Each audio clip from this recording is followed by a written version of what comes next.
है, पर ऐसा नहीं है। शाहजहां और मुमताज महल की कब्र बनी हुई है, यह असल में फेक टॉम्ब है, इसके अंदर कुछ भी नहीं है। ने सबसे पहले चैलेंज लिया कि जमीन को तब तक खुदाई की जाए जब तक मजबूत मिट्टी या स्ट्रॉन्ग रॉक ना आ जाए।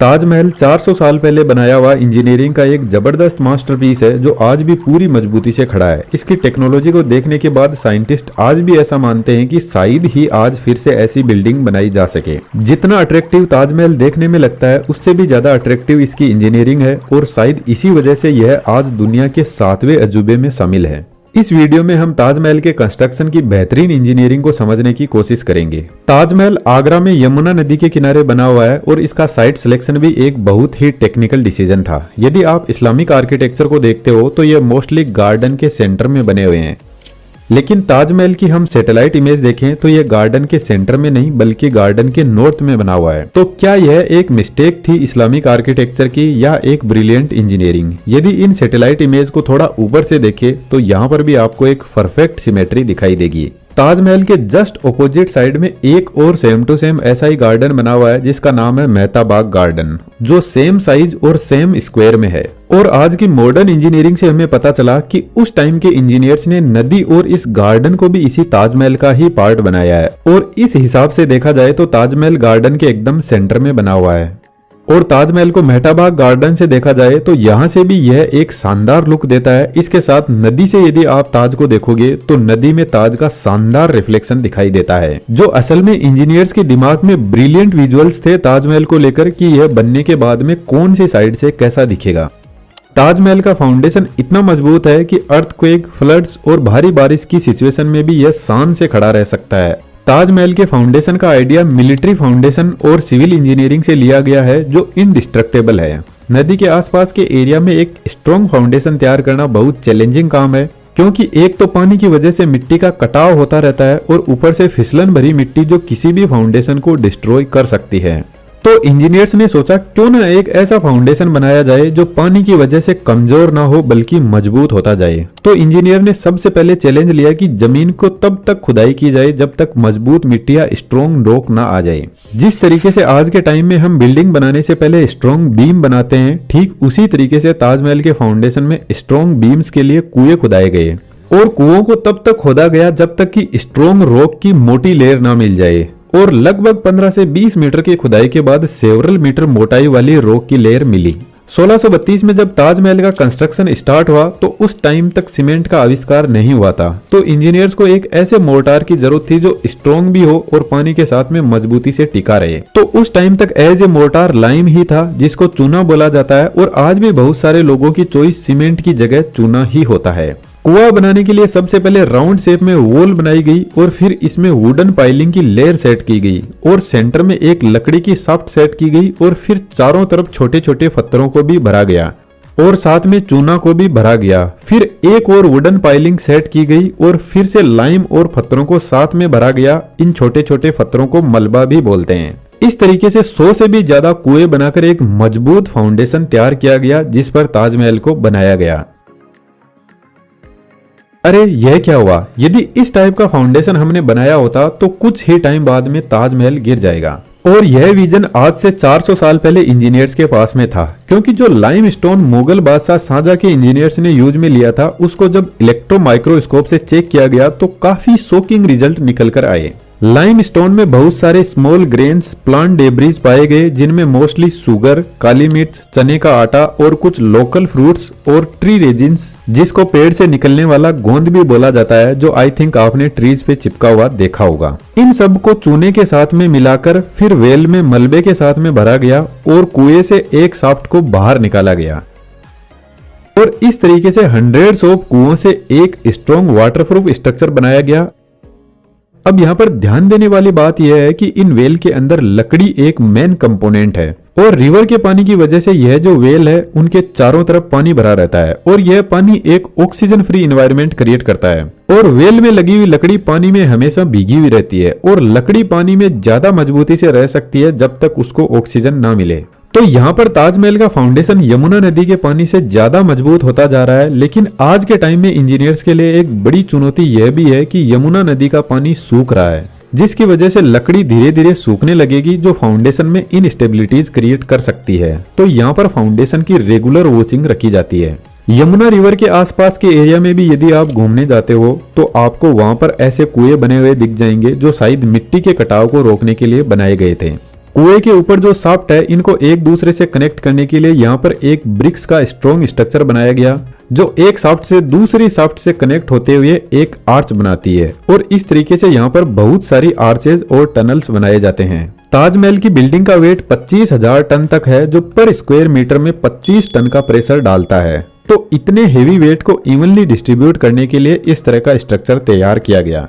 वेल को सपोर्ट करने के लिए लाइम का फिर से एक बेड बनाया गया और इसी तरीके से मलबे का एक और फाउंडेशन तैयार किया गया इन आर्चेज के अराउंड। इस तरीके से ताजमहल का मजबूत फाउंडेशन बनके तैयार हुआ, जिसके ऊपर फिर से ब्रिक्स की एक और लेयर बनाई गई और इस लेयर के ऊपर ताजमहल की मेन बिल्डिंग का बेस बनाया गया, जो लगभग 7 मीटर की हाइट का है। अब यहाँ से ताजमहल की मेन बिल्डिंग बनना स्टार्ट होती है, जो वाकई में इंजीनियरिंग का एक अद्भुत इन्वेंशन है। आपके यहाँ पर एक डाउट आ सकता है कि आज के मॉडर्न इंजीनियर्स को यह कैसे पता चला कि फाउंडेशन कैसे बनाया गया था? क्या हमने इसकी खुदाई की थी? नहीं, ऐसा नहीं है। इस फाउंडेशन का पता करने के लिए जियोग्राफिकल इन्वेस्टिगेशन की जाती है, जिसमें जियो रडार जैसे डिवाइसेस होते हैं, जो जमीन के अंदर पल्सेस भेजते हैं और चेक करते हैं कि कितनी पल्स वापस रिफ्लेक्ट होकर आती है, और इसी बेस के ऊपर जमीन के अंदर लेयर्स की जांच की जाती है।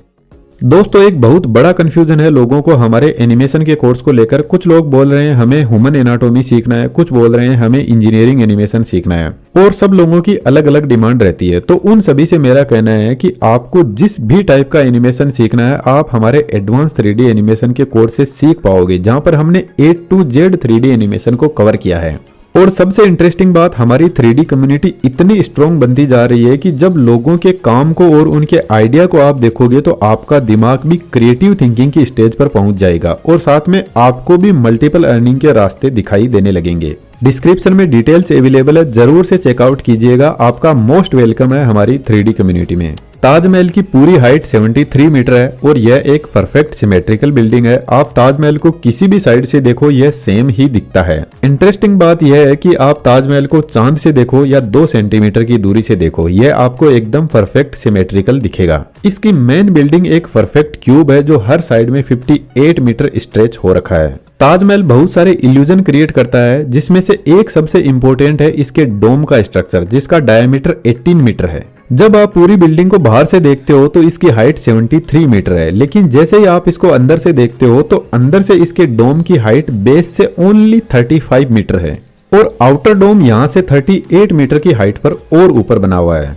और ऐसा इसलिए क्योंकि यहाँ पर डबल डोम स्ट्रक्चर यूज हुआ है। ताजमहल को बनाने में सिर्फ 18 इयर्स का टाइम लगा, जबकि आज के मॉडर्न साइंस का मानना है कि ऐसे स्ट्रक्चर को बनाने में 100 से भी ज्यादा साल का टाइम लग सकता है। लेकिन पुराने टाइम के इंजीनियर्स ने इसके कंस्ट्रक्शन को फास्ट करने के लिए डबल डोम डिजाइन को यूज किया।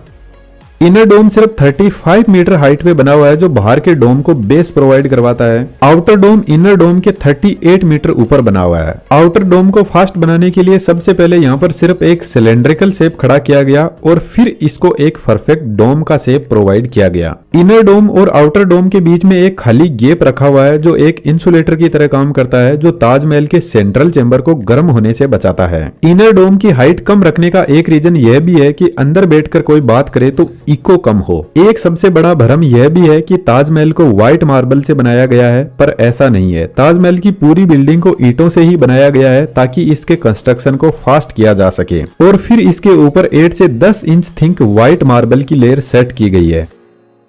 अब ताजमहल का डोम वैसे तो आपको परफेक्ट सिमेट्रिकल दिखाई दे रहा है। यदि हम इस डोम को डिवाइड कर दे 2 हिस्सों में, तो इसके लेफ्ट का पार्ट स्लाइटली राइट के पार्ट से हल्का सा बड़ा है। अब ऐसा क्यों है, इसके पीछे रीजन का तो पता नहीं है, लेकिन मॉडर्न साइंस ऐसा मानती है कि शायद यह कोई एक ह्यूमन मिस्टेक ही थी।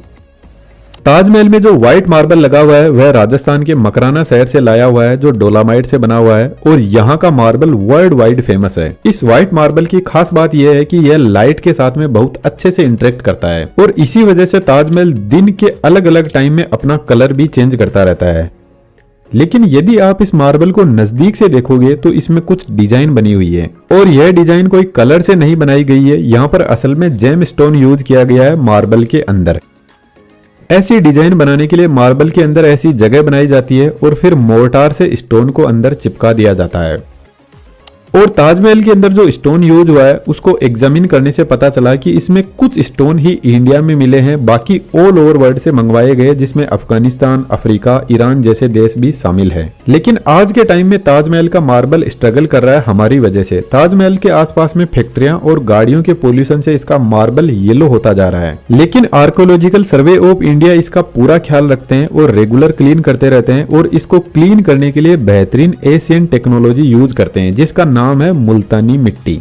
माइक्रोस्कोपिक लेवल पर रिसर्च करने पर पता चला कि मुल्तानी मिट्टी के अंदर पोटेशियम, सोडियम, कैल्शियम और एल्यूमिनियम के मॉलिक्यूल होते हैं जो आज के टाइम के टॉक्सिन्स को अच्छे से एब्जॉर्ब कर लेते हैं और वापस ओरिजिनल प्योरिटी को रीस्टोर करते हैं। तो खासकर जो बॉयज और गर्ल्स कॉस्मेटिक्स पर बहुत पैसा फेंकते हैं ब्यूटी के लिए, वह मुल्तानी मिट्टी यूज कर सकते हैं जिसने ताजमहल को 400 सालों से इतना चमकदार बना रखा है। तो हमारी तो उम्र ही कितनी है। यदि आप ताजमहल के मेन क्यूब का स्ट्रक्चर देखोगे तो यह ऑक्टागोनल शेप में बना हुआ है जिसको हस्तबिस्त डिजाइन भी बोलते हैं। और सबसे इंपॉर्टेंट बात यह है कि ताजमहल के अंदर यह हस्तबिस्त डिजाइन आपको हर जगह देखने को मिलेगी। सेंट्रल चेंबर की डिजाइन भी कुछ ऐसी ही बनी हुई है जो ऑक्टागोनल शेप में है, जिसमें टोटल 8 चेंबर बने हुए हैं।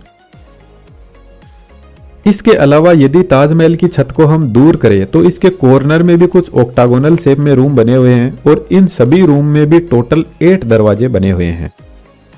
ताजमहल का जो मेन एंट्रेंस गेट है जिसको ईवान बोलते हैं, इसके पीछे भी एक रूम बना हुआ है और इस रूम में एंटर होते ही आपको 3 गेट दिख जाएंगे। एक गेट सेंट्रल चेंबर में जाता है जहां पर मुगल बादशाह शाहजहां और मुमताज की फेक कब्र बनी हुई है और 2 साइड में गेट जाते हैं दोनों कॉर्नर में बने हुए ऑक्टागोनल शेप वाले रूम तक। यह रूम भी सेंट्रल चेंबर से कनेक्ट होते हैं। इसके साथ में ईवान के पीछे बने हुए रूम से भी कनेक्ट होते हैं। अब ताजमहल की हस्तबिस्त डिजाइन के पीछे मेन रीजन इस्लामिक कल्चर को बताया जाता है और जो आर्कोलॉजिकल डिपार्टमेंट के इंजीनियर्स है उनका भी यही कहना है कि अकॉर्डिंग टू कुरान स्वर्ग के 8 दरवाजे हैं और उन्हीं के आधार पर ताजमहल को डिजाइन किया गया है। और यही same to same pattern Taj Mahal के गार्डन में भी देखने को मिलता है जिसको 4 बाग गार्डन बोलते हैं, जिसमें 4 जलधाराएं और 4 बाग होते हैं जो स्वर्ग के 8 खंड का प्रतीक है।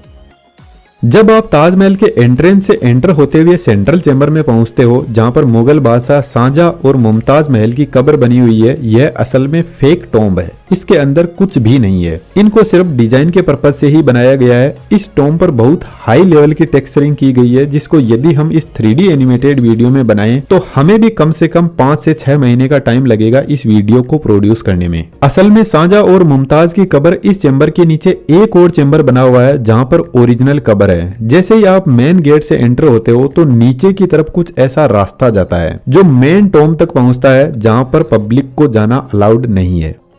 ताजमहल को लेकर एक सबसे बड़ा मिसकंसेप्शन यह भी है कि इसके नीचे 22 कमरे बने हुए हैं, तो चलिए आज उनको भी देख लेते हैं। लेकिन इससे पहले एक छोटा सा डिस्क्लेमर है, हमें एक्चुअल में ओरिजिनल फोटोज इन रूम की कहीं पर भी नहीं मिली है। आर्कोलॉजिकल सर्वे ऑफ इंडिया के इंजीनियर के इंटरव्यू और उनके द्वारा शेयर की हुई कुछ इमेजेस के आधार पर ही हमने रूम को हमारी इमेजिनेशन से ही डिजाइन किया है। हो सकता है कि रियलिटी में यह अलग दिखाई देते हैं। जैसे ही आप इस गेट को ओपन करके एंटर होते हैं तो आपको अंदर एक और गेट दिखाई दे जाएगा और यह गेट आपको सीधा उन 22 कमरों तक पहुंचा देगा। और जैसे ही हम एंटर होते हैं तो यह कमरे आपको दिख जाएंगे। इन कमरों में कोई भी मार्बल का यूज नहीं हुआ है और असल में यह कमरे नहीं है। यहाँ पर बहुत सारे छोटे छोटे चेंबर बने हुए हैं जो एक दूसरे से इंटरकनेक्टेड है और कुछ ऐसे टनल्स बनाते हैं। और इनका असली पर्पज यह है कि यह एक तो पूरी बिल्डिंग के वेट को डिस्ट्रीब्यूट सिमेट्रिकली करते हैं और दूसरा रीजन है वेंटिलेशन प्रोवाइड करवाते हैं। क्योंकि ताजमहल एक रिवर के किनारे बना हुआ है तो यहाँ पर ह्यूमिडिटी लेवल इंक्रीज होना एक नॉर्मल सी बात है जिसकी वजह से बिल्डिंग को नुकसान पहुंच सकता है।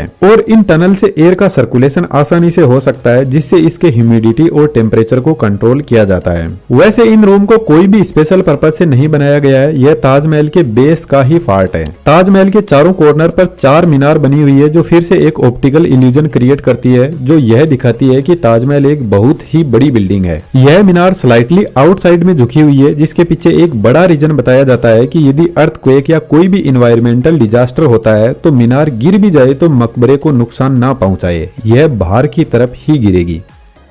इन मीनार के अंदर भी स्पाइरल सीढ़ियां बनी हुई है जिनकी हेल्प से ऊपर जाया जा सकता है। अब ताजमहल का एक पूरा ओवरव्यू देख लेते हैं। ताजमहल का यह मेन एंट्रेंस गेट है। जैसे ही आप एंटर होते हो तो आपको ऐसा लगेगा जैसे किसी चीज से पर्दा उठाया जा रहा है और ताजमहल आपके सामने अनवेल होता हुआ दिखाई देगा।